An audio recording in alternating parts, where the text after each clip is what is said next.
Les députés pour statuer, échanger sur la modification, la réactualisation du règlement intérieur. Pratiquement, on voit nettement que vous avez tous parlé de la même chose par rapport à cela. Vous avez des points de vue convergents par rapport à cette réactualisation du règlement intérieur. Maintenant, à quoi peut-on s'attendre une fois ce pas franchi? Oui, effectivement, nous saluons les convergences que nous avons eues avec les groupes parlementaires Liberté, Démocratie et Changement et le groupe parlementaire de l'opposition, Benno Bokk Yakaar, parce que nous pensons que la loi qui vient d'être votée est une loi qui est conforme, en tout cas qui était opportune et qui est conforme également à la légalité et à ce que les Sénégalais attendent de nous, c'est-à-dire de jouer notre rôle de législateur. Parce qu'il s'agissait d'un problème, en tout cas, que nous avons trouvé ici, à l'Assemblée nationale, un problème lié au règlement intérieur qui n'était pas conforme, en tout cas, à la loi votée. Et nous avions demandé le retrait à l'époque du règlement intérieur et la mise en conformité du règlement intérieur avec la Constitution. Donc c'est un long combat. Et après plusieurs péripéties, il a fallu qu'il y ait un changement au niveau de l'exécutif. Et après la sortie du Premier ministre Ousmane Sonko, pour que, en tout cas, il y ait un déclic. Et nous avons saisi la balle au bon pour demander à nos autres collègues des groupes parlementaires Benno Bokk Yakaar et Liberté, Démocratie, Changement et aux non-inscrits de nous retrouver pour discuter, pour nous concerter, pour trouver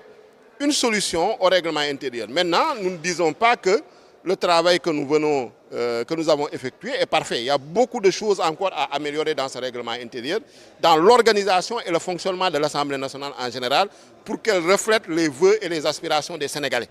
pour qu'elle soit une Assemblée nationale conforme aux attentes du peuple sénégalais. Donc cela, il faut le dire. Mais nous pensons que nous avons fait un pas et que c'est des progrès qui ont été accomplis qu'il ne faut pas négliger. Donc, ce qui a été fait, c'est un toilettage du règlement intérieur et la réintégration des dispositions concernant le Premier ministre dans le règlement intérieur. Donc là, désormais, on peut dire que le Premier ministre a une existence dans notre règlement intérieur, ce qui n'était pas le cas. Et alors, on peut s'attendre à ce qu'il vienne dans les prochains jours? Voilà, donc la procédure n'est pas terminée, parce qu'il faut savoir qu'il s'agit d'une loi organique. Et toutes les lois organiques doivent être examinées par le Conseil constitutionnel. Donc obligatoirement, le Conseil constitutionnel doit être saisi obligatoirement pour examiner la loi organique et lui donner son avis avant d'être transmis au président de la République pour promulgation et publication au journal officiel. Maintenant, cela relève de l'exécutif, du pouvoir exécutif, du gouvernement qui se prononcera le moment venu. Donc nous, en tant que groupe parlementaire, nous avons contribué, nous avons fait notre part, nous avons aidé à notre avis l'Assemblée nationale, en tout cas, à redorer un peu son blason. C'est vrai que c'est assez tardif, c'est un problème qui aurait dû être réglé depuis longtemps, mais mieux vaut tard que jamais. Maintenant, cela n'enlève en rien les réformes, en tout cas, que nous attendons, les réformes institutionnelles et que le président de la République a annoncées dans son projet. Et c'est des réformes qui permettront à l'Assemblée nationale et aux institutions en général d'être plus conformes aux vœux et aux aspirations des Sénégalais en matière de démocratie et d'état de droit. Et cela est nécessaire à notre avis. Maintenant, que cela se fasse dans le cadre de cette législature ou dans le cadre d'une autre législature, cela dépendra du président de la République qui a le pouvoir de dissolution. Votre conviction est qu'on dissolve cette Assemblée ou bien qu'on la maintienne? Bon, vous savez, moi j'ai toujours dit que dans ce cadre, il n'y a pas de conviction à avoir parce que c'est une prérogative qui relève du président de la République et qui va apprécier le moment venu, en tout cas, qu'est-ce qu'il fera, en tout cas, pour le bien de notre démocratie et pour le bien de notre état de droit. Nous avons un mandat et ce mandat-là, on est élu pour 5 ans, mais quand on était élu pour 5 ans, on sait qu'au bout de 2 ans, ce mandat peut être mis, on peut mettre un terme à ce mandat par la dissolution. Donc, notre conviction est que il faut faire pour le mieux de la démocratie et de l'état de droit sénégalais. Donc le président de la République, pour nous, a carte blanche et il doit agir sans aucune pression, sans aucune faiblesse pour que vraiment le bien de la démocratie, pour le bien de la République, pour le bien de l'état de droit. C'est cela notre véritable conviction. Donc, et il a tous les éléments d'appréciation en sa possession. Maintenant, nous, tant qu'on est député, on va continuer à remplir notre mandat, contrôler l'action du gouvernement, évaluer les politiques publiques. Mais nous pensons, et c'est cela en tout cas en tant que député, que l'Assemblée nationale doit jouer son rôle dans la République, ne doit plus être un annexe du parti au pouvoir ou de la présidence de la République, mais doit être un véritable pouvoir, en tout cas, qui va œuvrer dans le cadre, en tout cas, de la séparation des pouvoirs, au renforcement de la démocratie et de l'état de droit, et il y a un rôle à jouer dans la mise en œuvre également du projet. Voilà. Très rapidement ci wolof rek ñu ngi ak l'honorable député Ayib Daffé di président du groupe parlementaire Yewwi Askan Wi tey ngeen di doon waxtaanee ci li nga xam ne moom mooy réactualisation wu règlement intérieur bi nga xamante ni moo régir fonctionnement wu assemblée. Alors voté ngeen ko à l'unanimité mën naa wax ni donc noonu la demee maintenant pas bi ngeen war a mën a teg à partir donc de cet acte que vous avez aujourd'hui posé lan lay doon. waaw ñun en tant que groupe parlementaire Yewwi Askan Wi